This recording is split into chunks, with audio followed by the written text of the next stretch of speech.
இருந்தாங்க. நான் எதுவும் தெரியாம டக்குன்னு வந்தேன். பட்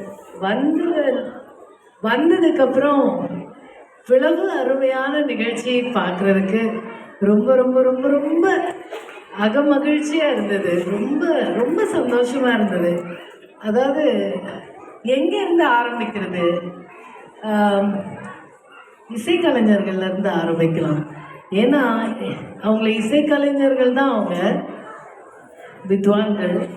இன்னைக்கு இயல், இசை, நாடகம் எல்லாமே இந்த மேடையில் ஒரு 3 மணி நேரத்துக்கு மேலே இல்லை சார், 3 மணி நேரத்துக்கு மேலே சாதாரண விஷயம் இல்லை.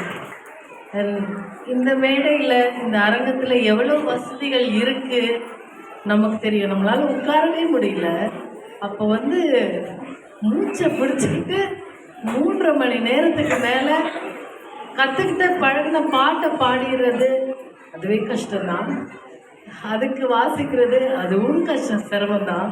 ஆனால் அதுக்கு நடுவில் பேச்சு, குரல் மாற்றி, மிமிக்ரி, எக்ஸ்பிரஷன், எமோஷன், அந்த குழந்தைகளுக்கு உற்சாகம் அளிக்கிற அளவுக்கு ஒரு லைவ் சவுண்ட், லைவ் ஆர்கெஸ்ட்ரேஷன் கொடுத்து ஒரு மிகப்பெரிய கலை நிகழ்ச்சியோட ஸ்டாண்டர்ட்ஸ்க்கு இன்னைக்கு நீங்கள் பெர்ஃபார்ம் பண்ணியிருக்கீங்க சார். இது உங்களுக்கு வழக்கமாக இருக்கலாம், பட் நாங்கள் வழக்கமாக அதிகமாக இந்த மேடைகளில் இப்பெல்லாம் பார்க்கவே முடியறதில்லை.